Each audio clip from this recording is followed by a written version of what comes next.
அனைவருக்கும் வணக்கம். சிரஞ்சீவி நடிப்பில் தெலுங்குல, அதாவது இங்கிலீஷ் டப்டைட்டிலுடன் வெளியே வந்திருக்கிற மானா சங்கர் பார்த்தீங்கன்னா வரப்பிரசாத் காரு படத்தின் விமர்சனங்களே பார்த்துருவோம். படத்தின் கதை என்ன அப்படின்றத பார்த்துடலாம். சிரஞ்சீவி காரு வந்து பார்த்தீங்கன்னா நேஷனல் சீஃப் செக்யூரிட்டியாக இருக்கார் ஒரு மினிஸ்டர்கிட்ட. அந்த மினிஸ்டர் வந்து எப்பயுமே வந்து சிரஞ்சீவிகிட்ட ரொம்ப ஃப்ரீயாக பேசுவார். அப்போ வந்து மறக்க முடியாத சில விஷயங்களை வந்து இதாக இருந்தால் சொல்கிறேன் அப்படின்னு சொல்லிட்டு மாதிரி ஒரு சூழ்நிலையில் கேட்பாங்க. அப்போ கேட்கும்போது நிறைய விஷயங்களை பகிர்ந்துவார். அப்போ தான் வந்து பார்த்திங்கன்னா சிரஞ்சீவிக்கு வந்து ஒரு மனைவி 2 குழந்தைங்க இருப்பாங்க. இப்போ இல்லை, அவங்க வந்து பார்த்திங்கன்னா கருத்து வேறுபாடு காரணமாக டிவோர்ஸ் வாங்கிட்டு போயிடுவாங்க. அப்போது அவங்க மனைவிக்கும் குழந்தைகளும் ஒரு பிரச்சனை வருங்க. அந்த பிரச்சனை வரும்போது மினிஸ்டருக்கும் இது தெரிய வரும். அப்போது நீயே போய் காப்பாற்று அப்படின்னு சொல்லி அனுப்பும்போது அங்கே நடக்கிற சம்பவங்கள் தான் பார்த்திங்கன்னா மானா சங்கர் வரப்பிரசாத் காரு. டைட்டிலே பெருசாக இருக்குல்ல.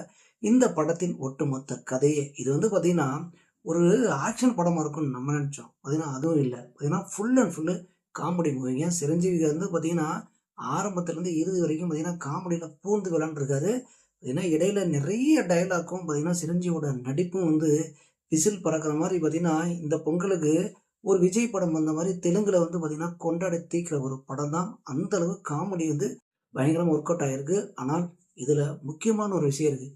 இந்த படத்தின் கதை எங்கேயோ நம்ம பார்த்த மாதிரி இருக்குது. அது என்ன படம் பார்த்தோம்னா, தமிழில் நம்ம அஜித் தலா நடித்த படம் விஸ்வாஸ் பட கதையை அப்படியே எடுத்து வச்சுருக்கிறாங்க. அதுலேயும் பார்த்தீங்கன்னா தன் குழந்தையும் பார்த்தீங்கன்னா மனைவியும் வந்து டிவோர்ஸ், அதாவது பிரிஞ்சு போயிடுவாங்க. போனதுக்கப்புறம் முன்னாலும் தன் குழந்தைய பார்க்க முடியாத இருந்த சூழ்நிலை ஒரு கட்டத்துக்கு மேலே பார்ப்பார். பார்த்தீங்களா, அந்த கதையை அப்படியே பண்ணி வச்சுருக்காங்க. ஏன்னா எங்கடா இது எங்கேயோ இடிக்குது அப்படின்னு பார்த்தா விஸ்வாசம் கதையை ஒட்டுமொத்த கதையும் அப்படியே தூக்கி வச்சுருக்காங்க. ஆனால் காமெடி பார்த்தீங்கன்னா பட்டிட்டிங்க நீங்கள் நிறைய பார்த்து வச்சுருக்காங்க. ஆனால் நிறையா பார்த்தாலுமே அங்கங்கே வந்து விஸ்வாசம் வந்து உள்ளே அப்படி கிராஸ் பண்ணி போய்கிட்டே இருக்குது. அதை நம்ம தவிர்க்கவே முடியல. அது இருந்தாலுமே பார்த்தீங்கன்னா தெலுங்கு ரசிகர்கள் அனைவருமே இந்த படத்தை வந்து கொண்டாடுவாங்க அப்படின்னே சொல்லலாம். அந்த அளவுக்கு வந்து பார்த்திங்கன்னா காமெடி ஆரம்பத்துலேருந்து இறுதி வரைக்குமே வந்து பார்த்திங்கன்னா இடைவிடாத ஒரு காமெடின்னு சொல்லலாம். ஆனால் இதற்கு முன்னாடி 80s 90s வரக்கூடிய ஒரு கதை தான். ஆனால் தற்போது விஸ்வாசம் படத்தையும் பார்த்தீங்கன்னா அந்த கதையும் இந்த உள்ள திணிச்சு பார்த்தீங்கன்னா காமெடியை சூப்பராக ஒர்க் அவுட் பண்ணியிருக்காங்க. நம்ம சொன்ன மாதிரி விஸ்வாசத்தை அங்கங்கே ஞாபகப்படுத்துகிற மாதிரி தான் இருக்கிறது. இந்த டைரக்டர் வந்து யாருன்னு பார்த்தீங்கன்னா பகவந்த் கேசரியோட டைரக்டருங்க. தெலுங்கில் பகவந்த் கேசரி வரும்போது கூட இந்த டைரக்டர் இப்போ தெரியாமல் இருந்தது. பகவந்த் கேசரியோட பார்த்தீங்கன்னா ரீமேக் தான் ஜனநாயகன் அப்படின்றதுனால பகவந்த் கேசரியோட டைரக்டரு அனில் ரவி பூரி வந்து பார்த்திங்கன்னா ரொம்ப ஃபேமஸ் ஆகிட்டாப்புல. இந்த படமும் வந்து பார்த்திங்கன்னா இந்த பொங்கலுக்கு, அதாவது இங்கே தமிழ்நாட்டிலையும் வந்து பார்த்திங்கன்னா நிறைய தேட்டர் ரிலீஸ் ஆகிருக்கு. ஏன்னா பொங்கலுக்கு ஜனநாயகம் வராதனால அவங்களுக்கும் நிறைய தேட்டரில் ஒதுக்கப்பட்டதுனால இங்கேயும் பட்டையை கிளப்பிட்டு போயிட்டுருக்கிறது.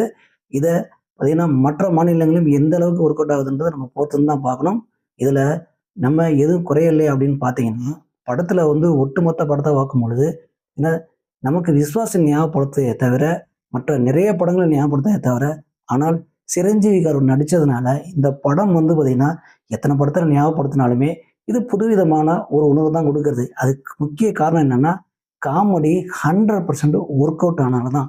கண்டிப்பாக தேட்டரில் போய் நம்ம பார்த்திங்கன்னா ஜாலியாக ஒரு படத்தை பார்த்துட்டு வரோம்னா கண்டிப்பாக இந்த படத்தை பார்க்கலாம். அந்தளவுக்கு ஒர்த்தான ஒரு படம். இந்த மாதிரி பார்த்திங்கன்னா சினிமா நடக்கும் அனைத்து விஷயங்களையும் சினிமா விமர்சனங்களையும் தொடர்ந்து மகேஷ் சினிமாவில் பார்ப்போம். மகேஷ் சினிமாவோட இணைந்திருங்கள். மகேஷ் சினிமா, மகேஷின் அன்பு வணக்கம்.